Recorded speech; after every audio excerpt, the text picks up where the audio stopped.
Humildemente me achego a ti, com um quebrantado coração, de olhos fechados permaneço. Não ousarei abri-los pra te ver. Sentir tua glória é o meu desejo, tua vontade é minha obsessão. Sei bem os planos que tu tens pra mim. Tudo que eu quero é ser pai de multidões. Rasgue os céus mais uma vez, faz arder outra vez. Eu quero viver com intensidade o sobrenatural naturalmente.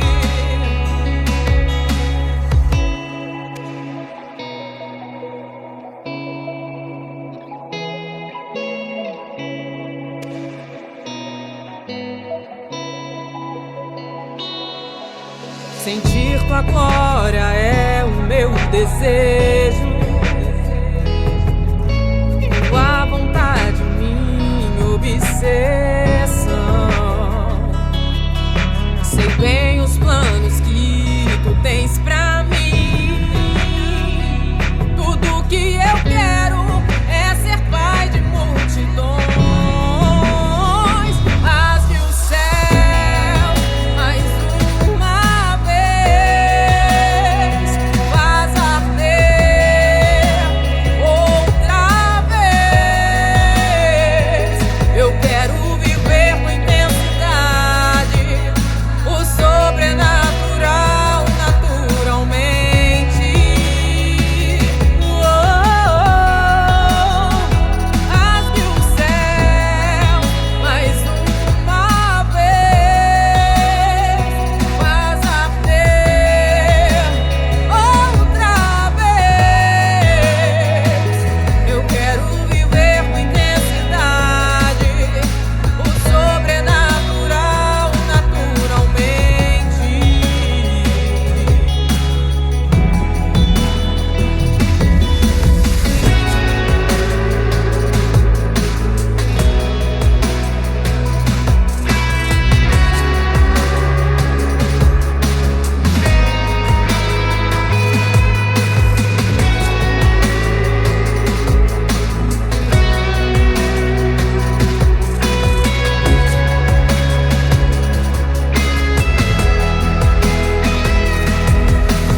aqui.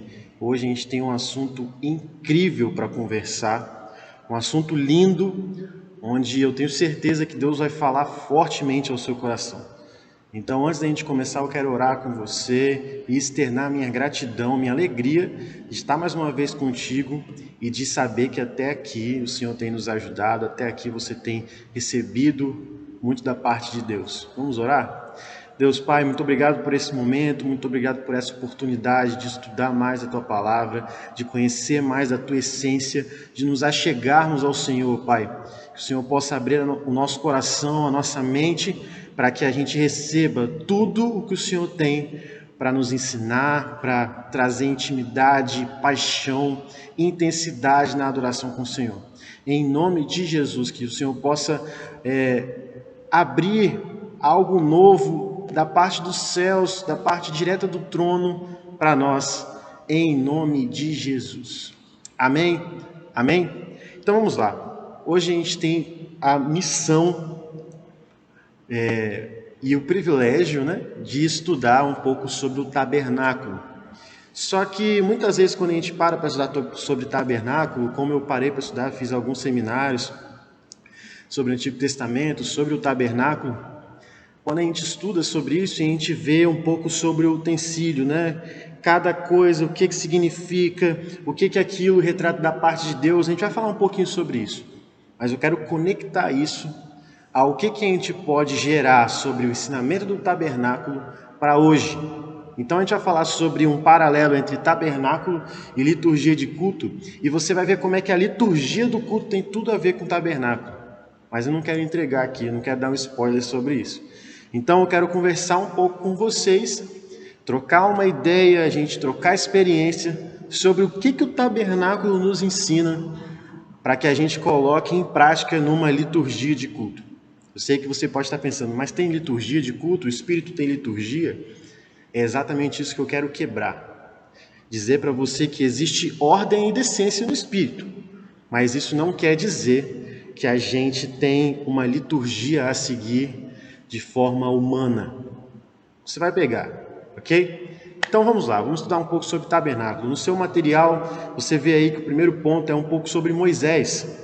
Moisés foi um homem especial, desde quando nasceu, desde a história toda de que o faraó resolveu decretar a morte lá de todos os meninos israelitas. Você sabe um pouco sobre isso, porque isso aí a gente aprende na EBD, aprende no estudo com as crianças.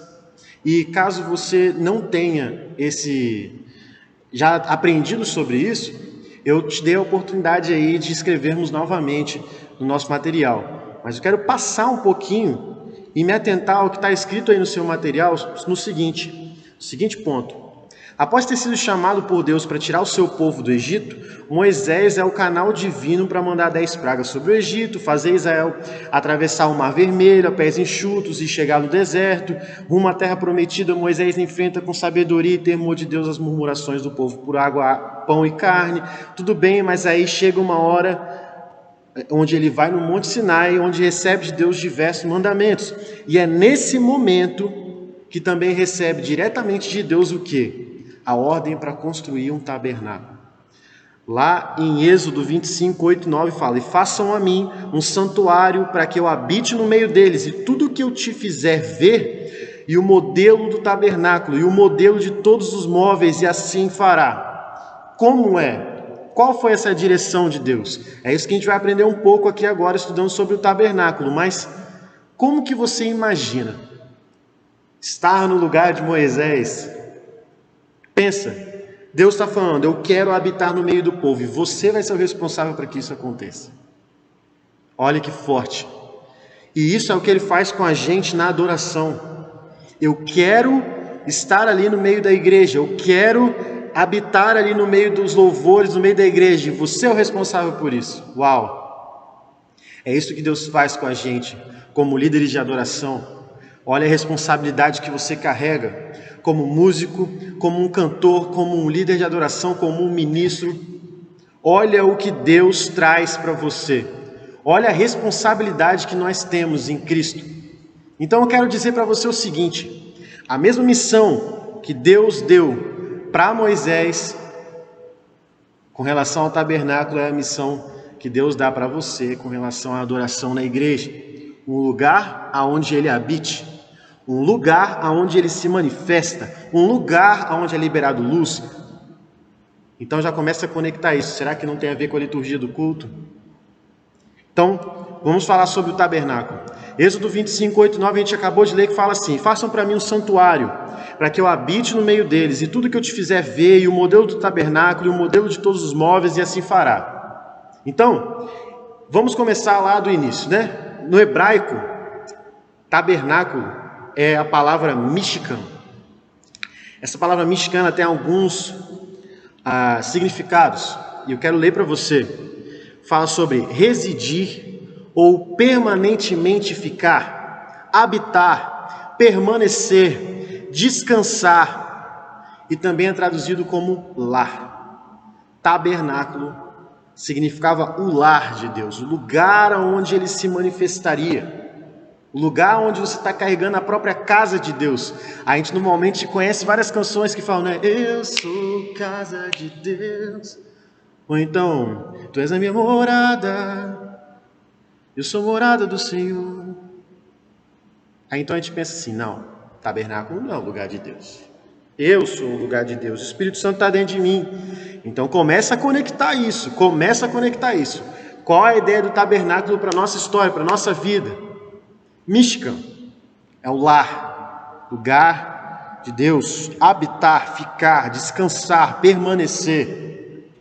E é interessante a gente pensar sobre isso, porque Deus, Ele deixa bem claro que a ideia dele estar no meio de nós está relatada desde Gênesis 1. A gente conversou sobre isso, sobre o haja luz, na matéria de som da criação, sobre o haja luz, ele deixar bem claro que é Jesus entrando na jogada, Jesus entrando na nossa história, Jesus iluminando a nossa vida. Só que é interessante, a gente, quando estuda as porções da Bíblia, quando a gente fala sobre Gênesis, a porção que fala sobre Gênesis, Deus ele reserva assim um capítulo para falar sobre a criação. Olha que interessante. Para falar sobre a saída, né, do Egito, o Êxodo, a porção que nos ensina isso, tem ali alguns capítulos mais, mas a que fala sobre o tabernáculo são 13 capítulos. Será que não existe algo especial para nós com relação ao tabernáculo? Será que a gente não tem algo para mergulhar ali, para entender um pouco mais ali? Sabe por que existe algo da parte de Deus para que a gente mergulhe com relação ao tabernáculo? Porque é Deus dizendo para você, eu quero habitar aí. Eu quero habitar em você, eu quero me manifestar através de você, eu quero usar você, eu quero que você lidere a adoração, me leva ali, me coloca na jogada. Sabe, é como se fosse o seu irmão mais novo, quando você é um pouco mais velho, que seus pais falam assim, leva ele. Falam assim, eu quero estar junto, me leva, por favor, me leva. Ou então um jogador que está no banco, numa decisão no futebol, falando, por favor, deixa eu entrar, eu quero entrar, eu sei que eu posso fazer a diferença. Só que sabe qual a diferença do filho, do jogador para Jesus? É que realmente Jesus, quando entra, não tem como permanecer do mesmo jeito. É garantia de vitória. Só que da mesma forma que esse irmão, ele tem o irmão mais velho que o leva para lá, Deus, ele nos usa para que a gente conecte pessoas, destinos com Ele. A gente fala, Jesus tem a liberdade para fazer aqui. E gera um ambiente para que Jesus faça. E a gente vai falar sobre isso, é isso que conecta tabernáculo e a liturgia do culto. Então vamos falar algumas características sobre esse tabernáculo. No seu material aí, você vai ver que tem um slide que fala ali, retrata ali um pouco como é dentro desse tabernáculo, cada item que a gente vai citar aqui. Eu vou falar sobre esse item, mas se você quiser, você abre esse material aí, ok? Fica ligado tanto no que eu estou te falando, quanto também no seu material, ok? Então vamos lá. O primeiro item que a gente consegue observar, eu vou abrir o slide aqui junto com vocês, para que não perca nenhum detalhe, ok?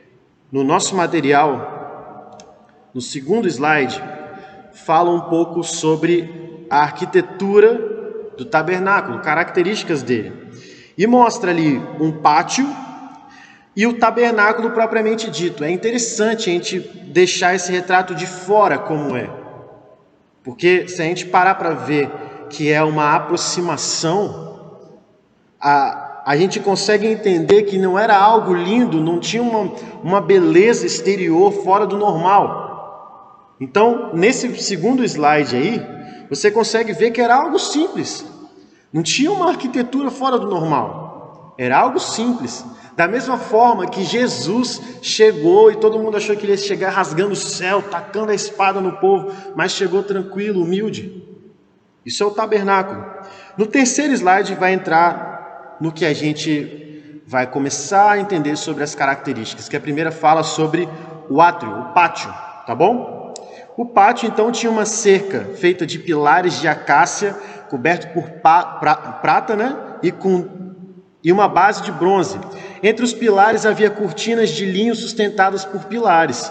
Só havia um caminho, o portão da entrada, para acessar o pátio interno que levaria à área do tabernáculo, e era feito por cortinas bordadas com cores azul, roxa e escarlate, e está aí no seu slide onde você vai encontrar mais essas características. Êxodo 27. Internamente dentro do átrio estava o altar de sacrifício e um lavatório. Então vamos entrar no que é o tabernáculo em si. Eu não quero me atentar com você só ao que está escrito sobre o pátio. Eu quero me atentar com você a cada item que tem dentro do tabernáculo.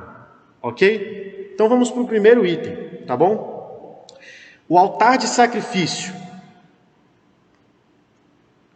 O altar de sacrifício, ele é logo na entrada, ele tem 4 pontas. E esse altar de sacrifício, ele era como se fosse assim, alguém que era homicida, alguém que fazia alguma besteira forte, chegava, corria até esse altar de sacrifício, encostava nele, no chifre que tinha nele, e era perdoado. Só que nesse altar de sacrifício era onde a gente montava os animais, né? Para fazer o sacrifício do povo. A gente aprendeu com relação aos levitas que tomavam conta do tabernáculo, ficavam na frente e tudo mais. Eles quem preparavam isso, para preparar os animais para o sacrifício, ok? Isso a gente não tira como tanto um aprendizado fora do normal, com revelações e tudo sobre o altar de sacrifício, porque o altar de sacrifício, ele é literalmente um lugar onde se paga um preço. Por isso que cantamos, e o sacrifício sou eu. Porque hoje nós não temos que sacrificar animal, nós temos que sacrificar a nossa carne. Eu não preciso pegar e falar sobre revelações com você com relação ao altar de sacrifício. Você precisa entender que a partir do momento que você adora, você é o próprio altar de sacrifício. Você vai começar a render adoração, começando a queimar a sua carne, jogar fora, matar ela. Isso é um altar de sacrifício, e isso era revelado no tabernáculo. O segundo ponto, para a gente não ficar segurando muito no que realmente interessa para o seu coração hoje, que eu creio que Deus separou uma porção para você receber. Segundo ponto é o lavatório.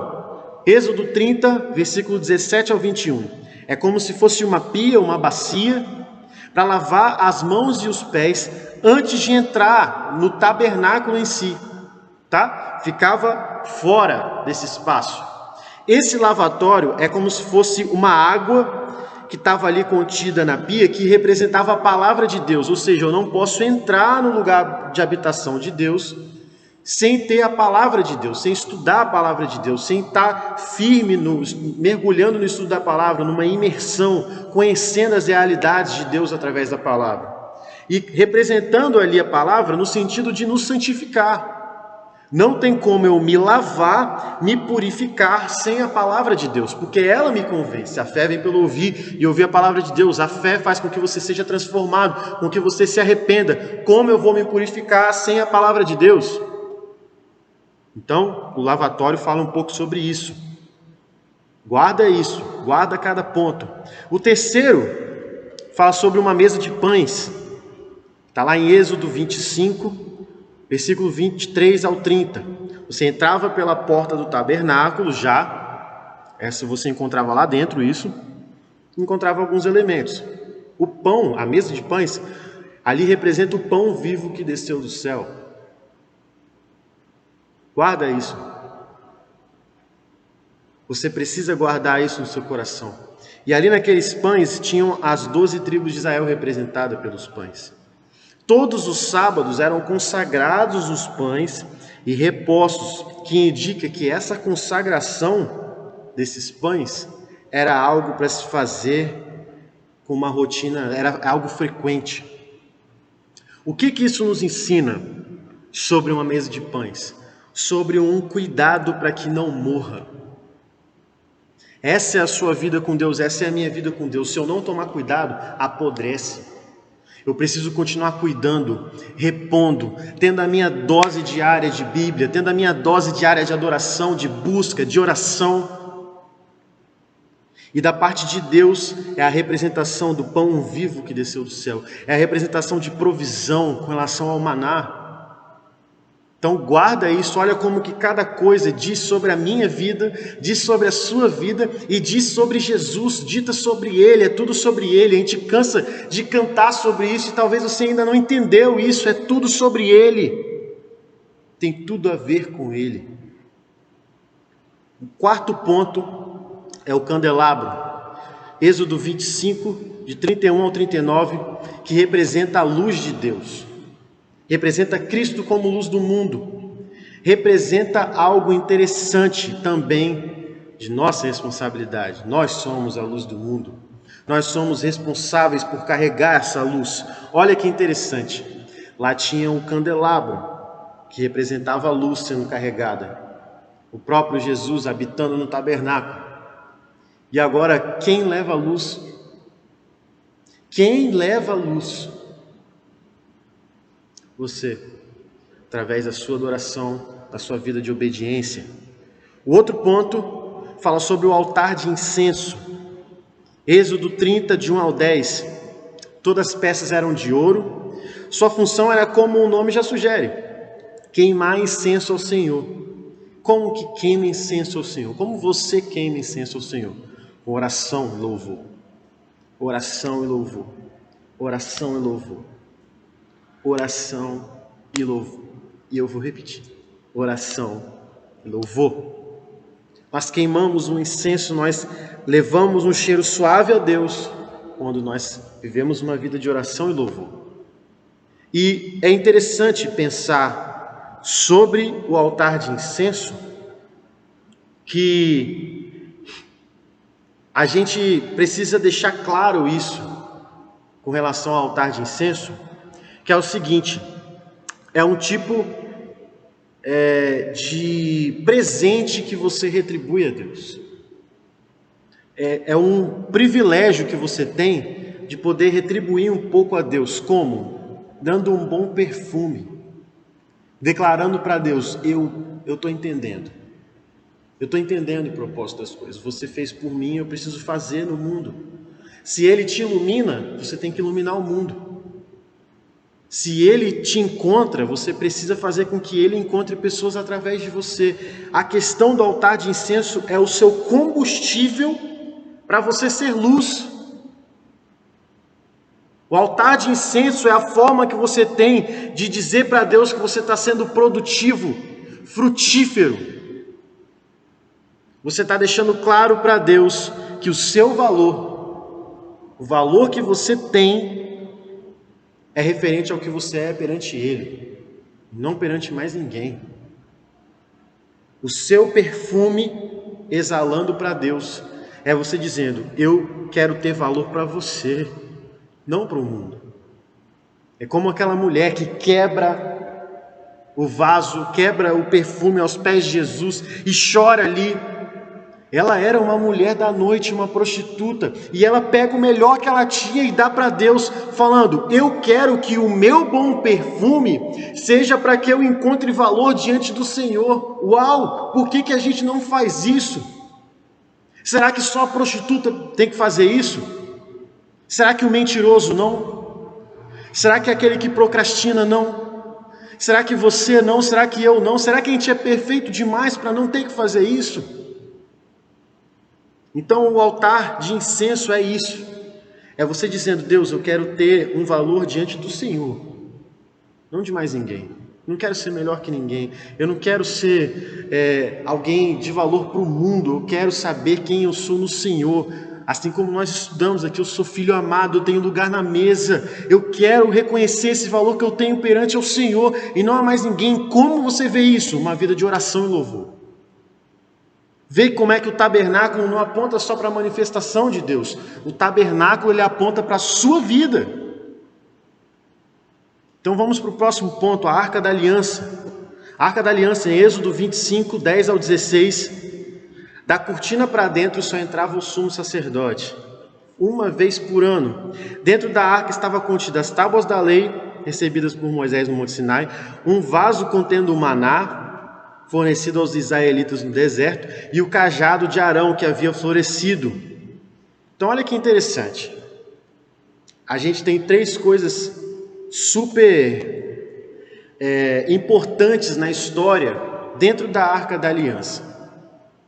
Eu quero comparar isso de uma certa forma com a sua vida, com o que você carrega, ok? É como se Deus entrasse dentro de você e relembrasse coisas super interessantes que Ele já fez. Eu sei que pode parecer loucura para você fazer isso, mas imagina que você é uma casa e Deus entra nessa casa e começa a relembrar algumas coisas que Ele já fez com você. Então eu vou te dar um exemplo, ok? Eu tinha uma banda antes de realmente me entregar ao chamado com Deus, uma banda secular. É como se na minha história tivesse ali o CD que nós gravamos. Dentro da minha história também eu tive muita dificuldade com o álcool na época que eu estava sem me entregar ainda ao meu chamado. E eu não tenho vergonha de falar isso para você, porque eu fui completamente curado, glória a Deus por isso. Mas ali dentro também encontrasse uma prova de que hoje eu não preciso mais daquilo. E várias coisas que Deus mostra a intervenção dele na minha história. Vários elementos que eu olho para aquilo e sei exatamente o que Deus está querendo me dizer com aquilo. Eu poderia entrar para você e falar um pouco sobre o que representa cada coisa. A gente sabe, o maná o quê? Provisão. O povo estava com fome. Agora pensa os elementos que seriam da sua história. Pensa os elementos que seriam da sua história, como intervenção de Jesus, como algo poderoso para que você carregue a presença dele, como coisas essenciais, indispensáveis. Sabe por que a gente tem que pensar sobre a Arca da Aliança? Porque o sétimo ponto fala sobre o propiciatório, e é aí que eu quero entrar fundo com você sobre o tabernáculo, antes de a gente falar sobre liturgia. O propiciatório ele é a tampa dessa Arca da Aliança. E ali, eu quero pensar um pouco sobre isso com você. No seu material, tanto no material escrito quanto no seu slide, mostra a foto sobre o propiciatório. E ali você vai ver que são querubins que se encostavam e ali no meio existia uma luz que se manifestava. Existia uma Shekinah que brilhava entre os dois querubins. E era interessante porque ali, se Deus manifestasse, Ele estava dizendo para o povo que eles estavam perdoados de todos os pecados que eles cometeram. E lembra que eu falei com você que sobre a Arca da Aliança era uma vez por ano que o sumo sacerdote entrava? É como se fosse assim: vocês ganharam mais um ano, está perdoado, pode comemorar. E o povo fazia uma festa, uma grande festa. Só que é interessante, sabe o que significa propiciatório? A palavra propiciatório significa ser propício. Sabe o que significa ser propício? Ser favorável. Sabe o que significa Deus dizendo que está sendo favorável? É como se fosse assim: eu estou com vocês, eu estou perto, eu estou dando uma nova oportunidade, eu estou sendo favorável, eu estou olhando para você, eu estou inclinado a você. Então olha que interessante, Deus se manifestando, dizendo que era favorável ao povo. O propiciatório não tem esse nome por acaso. É onde Deus se manifestava sendo favorável com o povo. Então, olha que interessante. Todos os nomes nos dizem algo. Tabernáculo, o lar, o lugar de habitação, de permanência. Propiciatório, lugar onde Deus é propício, favorável ao povo, um lugar propício para acontecer algo. Olha que interessante, será que você tem vivido isso? No momento que eu pego meu violão e vou ministrar na igreja, coincidentemente eu estou hoje aqui na minha igreja, a partir do momento que eu pego o violão para ministrar, será que eu estou sendo propício a uma adoração? Será que é um lugar favorável para que Deus se manifeste? Será que é um lugar, assim como nesse propiciatório, onde vem a luz do Senhor e manifesta e é favorável ao povo, à comunidade? Você é esse lugar. Você é o lugar onde Deus se manifesta. Uau, nós precisamos aprender com o tabernáculo. Nós precisamos aprender com o tabernáculo. Só que é interessante. Tem gente que acha que é um status ser essa pessoa, ser essa ferramenta. Só que lembra que no começo eu falei que era uma estrutura simples? O tabernáculo, ele era algo rústico, sem beleza, sem atrativo, mas era o plano de Deus para o povo. Então não queira ser o mais lindo, o mais atrativo, o mais maravilhoso, o que fala com uma eloquência fora do normal. Não, seja simplesmente aquele que vai ser o plano de Deus para a sua comunidade. Aquele que está sendo favorável ao plano de Deus acontecer. O tabernáculo nos ensina sobre isso. O tabernáculo era o lugar onde Deus escolheu manifestar a sua presença. E hoje você é esse lugar. Você é essa ferramenta, onde Deus manifesta essa presença, onde você é resposta de oração de pessoas, onde você entrega glória, poder, autoridade. Por quê? Quando você entende que Deus faz. Quando você vive essa autoridade, quando você entende que a autoridade vem dele, você é só ferramenta. Você faz parte de um plano de Deus. E agora entrando em liturgia, o que tem a ver com o tabernáculo, liturgia? Abra comigo João capítulo 4, versículo 19 ao 24. No seu material tem esse versículo. João 4, talvez não tenha, mas vamos anotar aí. João 4, versículo 19. A mulher respondeu: agora eu sei que o Senhor é um profeta. Os nossos pais adoravam a Deus nesse monte, mas vocês judeus dizem que Jerusalém é o lugar onde devemos adorá-lo.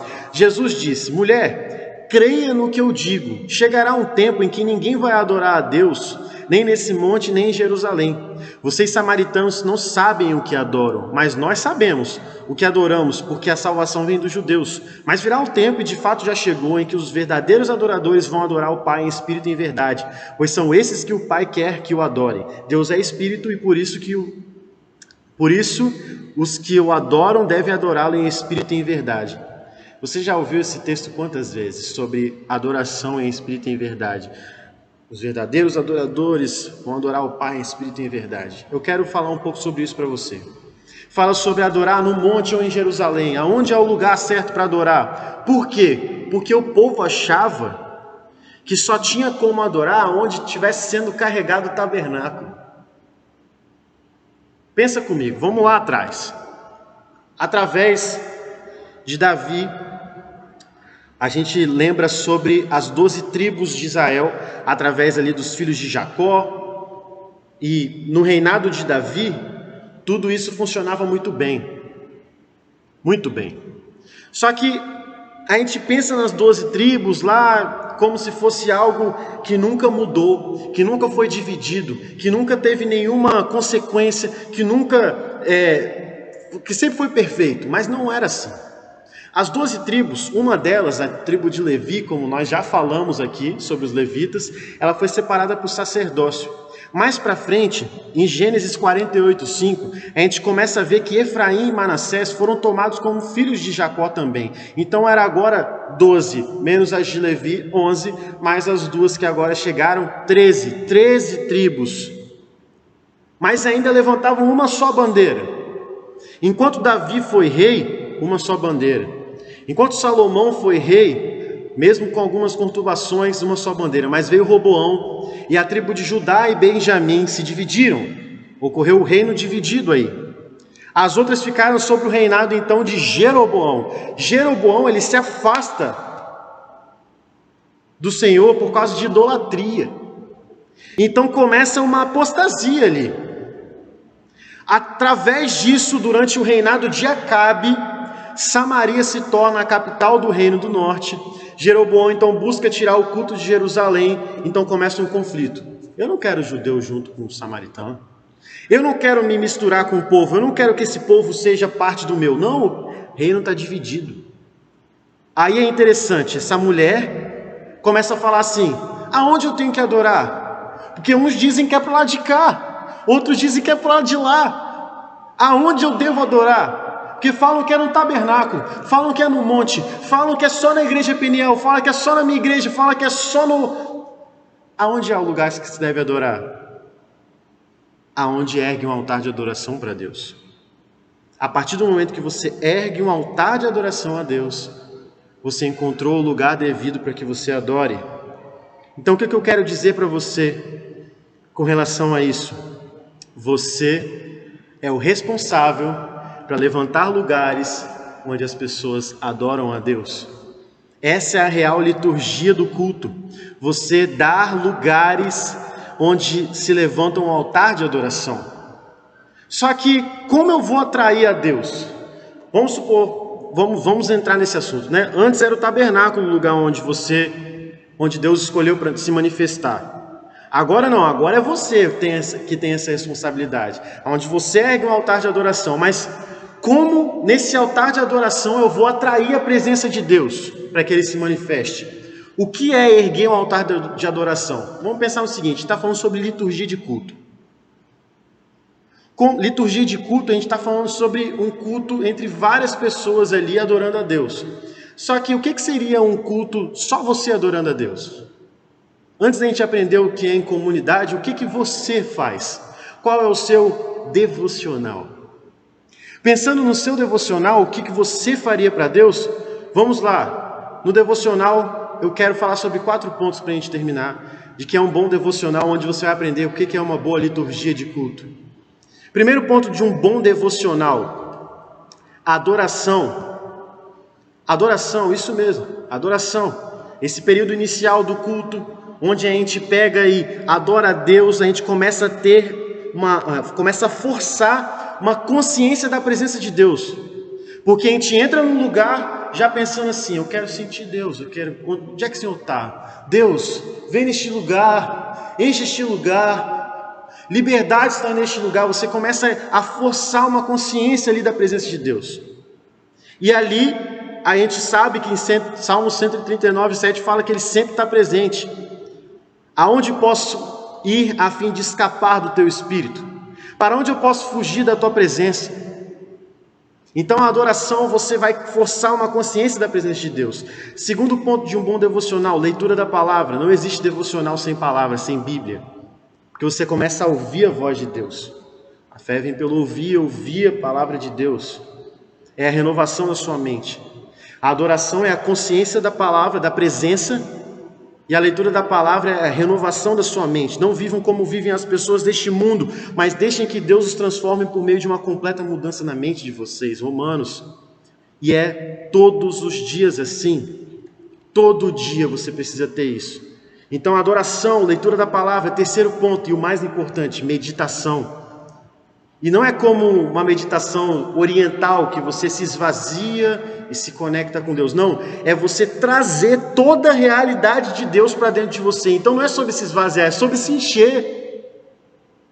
Salmo 103, 1 fala: bendize, ó minha alma, ao Senhor, e tudo que há em mim bendiga o seu santo nome. Ou seja, vem para minha alma, traz para o meu coração tudo que fala sobre o Senhor, tudo que dá glória ao Senhor. Eu quero me encher da parte de Deus. Meditação. E último ponto, oração.